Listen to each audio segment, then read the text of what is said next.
오늘도 말씀 드셨습니까? 말씀 김윤선입니다. 오늘은 사사기 13장 15절에서 25절까지 말씀을 가지고 함께 은혜를 나누겠습니다.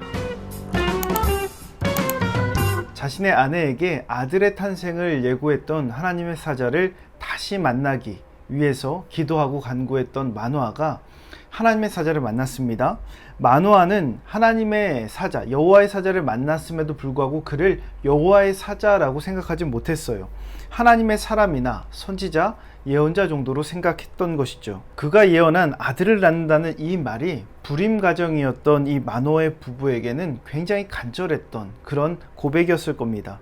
이 예언이 정말 진짜이길 바랬을 것이고 이 예언이 진짜임을 믿을 수밖에 없는 상황이었어요. 그런 마음으로 부지 중에 하나님의 사람을 대접하려 했고 그리고 그의 이름에 대해서 물어보지요. 그런데 여호와의 사자가 그 마노아의 청을 거절하면서 이렇게 말합니다. 번제를 준비하려거든 여호와께 드려라. 그리고 내 이름은 기묘자라. 너가 알 수 없다, 기이하다, 이해할 수 없는 이름이다 라고 이야기하는 거예요. 그때까지도 마노아는 자신 앞에 있는 존재가 여호와의 사자인 것을 알지 못했습니다. 언제 알게 되었습니까? 번제를 드리는데 불꽃이 제단으로부터 하늘로 올라가는데 그 여호와의 사자가 함께 올라가는 장면을 보고 난 이후에 그때서야 비로소 여호와의 사자인 줄 알게 된 것이죠. 여기서 우리가 중요한 사실을 발견할 수 있습니다. 첫 번째로 예배를 통해서 말씀의 출처를 깨닫게 된다는 겁니다. 하나님의 말씀이 분명해지는 것은 예배를 통해서 가능합니다. 하나님의 말씀을 논하면서 그 소통과 교제의 기본인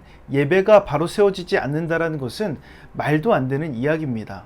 그래서 우리의 삶에 가장 먼저 되어야 될 것이 바로 예배죠. 예배를 통해서 하나님의 말씀이 선명해지고 예배를 통해서 하나님의 말씀이 분명해지는 거예요. 그 말씀이 누구로부터 온 말씀인지를 깨닫게 되는 것, 그것이 바로 예배라는 겁니다. 마노아가 이 예배를 통해서 여호와의 사자인 것을 깨닫게 되었죠. 알게 되었죠. 그 예언의 말씀이 사람으로부터가 아니라 하나님의 사자로부터 온 것을 알게 되었다는 겁니다. 이스라엘 백성들은 항상 전쟁에 나가기 전에 하나님께 제사 드렸습니다. 예배했습니다. 그리고 하나님의 뜻을 묻고 전쟁에 나갈지 말지를 결정했어요. 예배를 통해서 하나님의 뜻을 분명하게 알아갔다는 거예요. 예배가 그 하나님의 뜻을, 하나님의 말씀을 분명하게 한다라는 것이죠. 그러기에 우리가 가장 먼저 해야 될 것, 바로 우리의 모든 것을 주관하시는 하나님을 예배하는 삶이 회복되어야 한다라는 겁니다. 두 번째로 때로는 논리적인 접근도 필요하다라는 것이죠. 여호와의 사자의 정체를 마노아가 알았어요. 그런데 그 말씀이 하나님으로부터 왔다라는 그 사실을 잊어버린 채 하나님과 대면했다. 여호와의 사자를 대면했다. 우린 죽게 될 것이다. 두려움에 떨기 시작했어요. 마노아의 말이 틀리진 않았습니다. 부정한 자가 하나님을 만나면 죽게 되었습니다. 사사기 6장에서 기드온이 하나님의 사자를 만났을 때에도 똑같이 두려워했죠. 그때 하나님의 사자가 기드온에게 두려워하지 말아라. 너가 죽지 아니할 것이다 라고 이야기해 줍니다. 우리가 어떠한 상황이나 사건을 통해서 두려움을 갖게 되면 한쪽으로 치우치는 경향이 있습니다. 그거에 대해서 온전하게 파악하지 못하고 분별하지 못하게 되는 것이죠. 이럴 때에 전체적으로 볼 수 있는 균형 잡힌 것이 필요한 거예요. 하나님의 강권적인 역사를 배제하라는 것이 아니라 논리적으로 전체를 바라볼 수 있는 시각이 필요하다라는 겁니다. 오늘 두려워 떨고 있는 마노아의 아내가 마노아에게 이렇게 이야기하죠. 그의 아내가 그에게 이르되 여호와께서 우리를 죽이려 하셨더라면 우리의 손에서 번제와 소제를 받지 아니하셨을 것이요 이 모든 일을 보지 아니하셨을 것이며 이제 이런 말씀도 우리에게 이르지 아니하셨으리이다 하였더라. 물론 부정한 자가 하나님을 만나면 죽습니다. 그런데 하나님이 죽이고자 뜻하셨다면 벌써 그들은 죽고 없어졌을 겁니다. 그런데 그것이 아니라 마노아의 아내가 지금까지 자신에게 나타나서 여호와의 사자가 해줬던 그 말씀들, 그리고 자신의 예배를 받아주셨던 것, 이런 것들을 가지고 논리적으로 마노아에게 이야기하는 겁니다. 우리가 죽게 되는 것이 아니라 하나님의 그 말씀이 우리에게 성취될 것이다. 하나님은 그 말씀대로 우리에게 이루어 주시려고 나타나신 것이다 라고 이야기하는 겁니다. 누구 말이 맞았을까요? 마노아가 아닌 마노아 아내의 말이 맞았죠. 그러기엔 때로는 우리가 논리적으로 접근할 필요가 있다라는 거예요.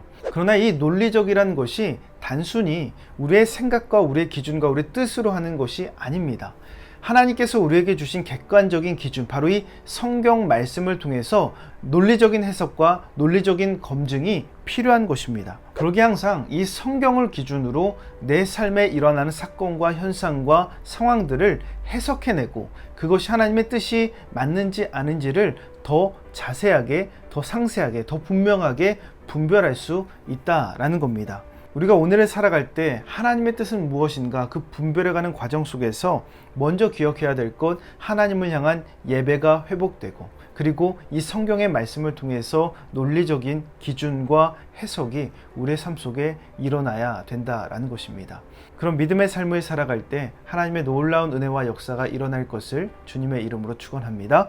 몇 가지 묵상 질문 알려드립니다. 하나님의 뜻에 대해 오해하거나 잘못 이해한 적이 있습니까? 코로나 시대 여러분의 예배 생활은 어떻습니까? 성경이 여러분의 삶의 기준이요 방향인 것을 믿고 날마다 가까이 하고 있습니까? 이 묵상 질문을 곰곰이 생각하시면서 오늘도 실천할 수 있는 구체적인 계획을 세워보시기 바랍니다. 오늘 말씀의 내용이 도움이 되셨다면 좋아요와 구독 꼭 눌러주시고 이 말씀이 여러분의 삶이 되기를 예수님의 이름으로 축복합니다.